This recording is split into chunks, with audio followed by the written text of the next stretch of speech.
Assalamualaikum warahmatullahi wabarakatuh.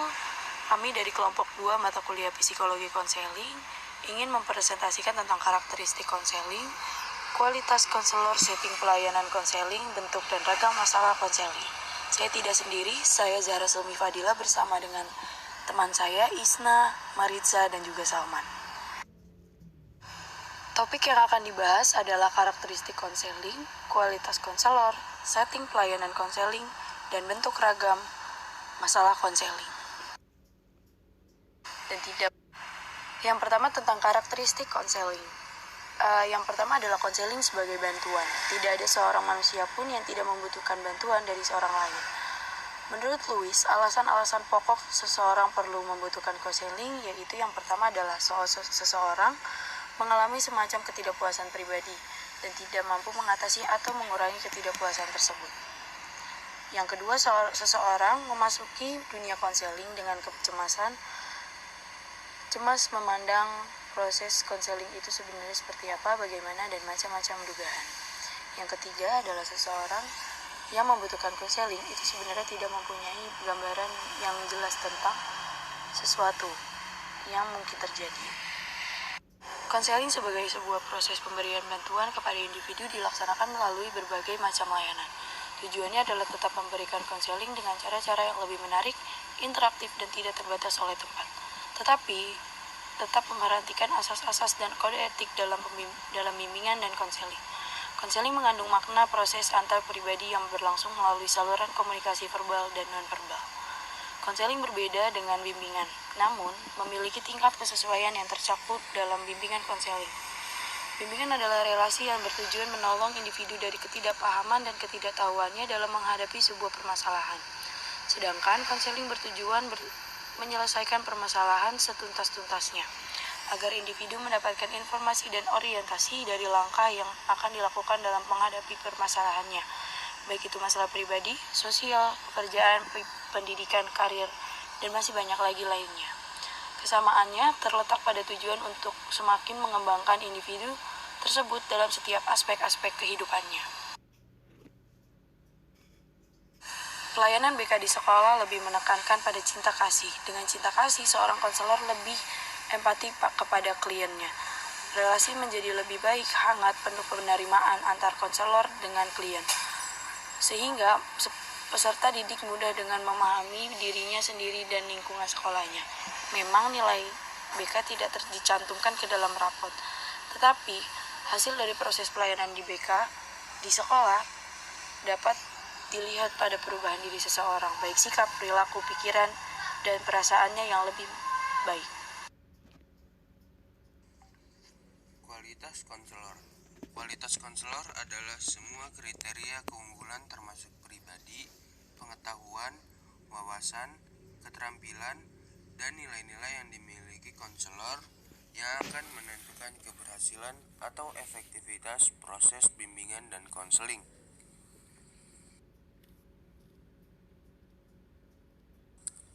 Setting layanan bimbingan konseling. A. Layanan bimbingan dasar. Layanan ini bertujuan untuk membantu siswa agar mampu melaksanakan tugas-tugas perkembangan, memiliki mental yang sehat, dan memiliki keterampilan dasar untuk hidupnya. Secara umum, tujuan layanan diupayakan untuk membantu siswanya agar yang pertama, memiliki pemahaman tentang diri dan lingkungan.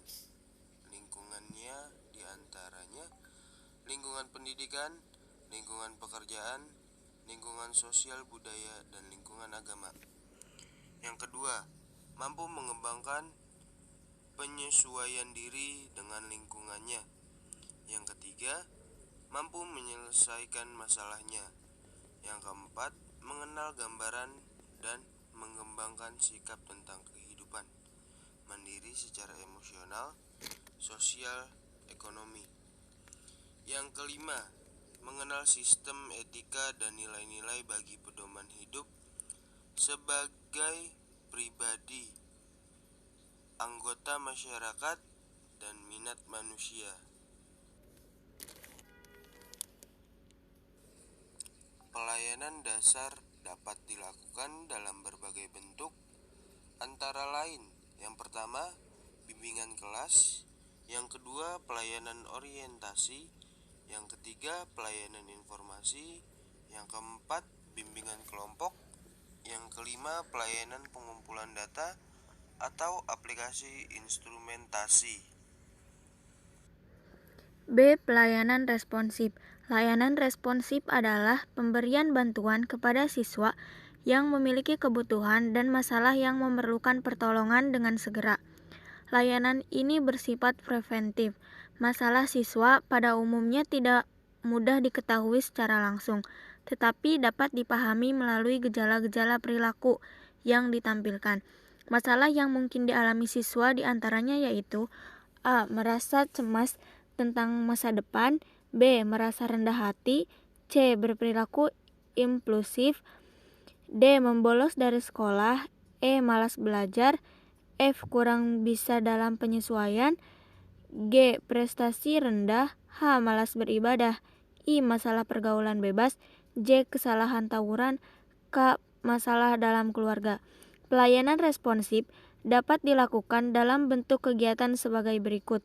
A. Konseling individu dan kelompok, B. Referral atau rujukan dari alih tangan, C. Kolaborasi antara guru mata pelajaran dan wali kelas, D. Kolaborasi dengan orang tua, E. Kolaborasi dengan pihak-pihak terkait di luar sekolah, F. Konsultasi, G. Bimbingan teman sebaya, H. Konferensi kasus, I. Kunjungan rumah. C. Layanan perencanaan individual. Layanan ini adalah proses bantuan kepada siswa agar mampu merumuskan dan melakukan aktivitas yang berkaitan dengan perencanaan masa depan berdasarkan kekuatan dan kelebihan yang dimilikinya. Tujuan dari layanan ini adalah 1. Memiliki pemahaman tentang dirinya dan lingkungannya, 2. Mampu merumuskan, merencanakan, dan mengelola aspek dari dirinya yang menyangkut aspek sosial, pribadi, belajar, maupun karir.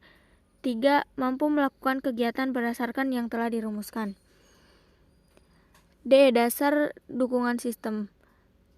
Layanan dasar, layanan responsif, dan layanan bimbingan adalah 3 komponen program yang merupakan pemberian layanan BK kepada siswa secara langsung, sedangkan dukungan sistem merupakan komponen layanan dan kegiatan manajemen yang secara tidak langsung memberikan bantuan kepada siswa untuk kelancaran perkembangan siswa.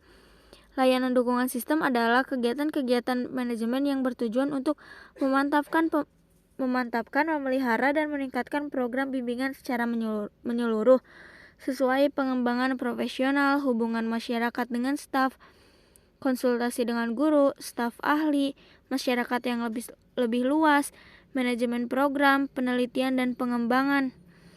Dukungan sistem ini meliputi aspek-aspek 1. Pengembangan jejaring atau networking, 2. Kegiatan manajemen. Bentuk dan ragam jenis masalah yang dihadapi konseling.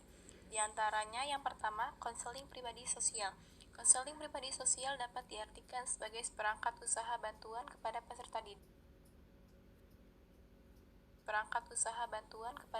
didik agar dapat menghadapi sendiri masalah-masalah pribadi dan sosial yang dialaminya, mengadakan penyesuaian pribadi dan sosial, memilih kelompok sosial, memilih jenis-jenis kegiatan sosial dan kegiatan rekreatif yang bernilai guna, serta berdaya upaya sendiri dalam memecahkan masalah-masalah pribadi, rekreasi dan sosial yang dialaminya.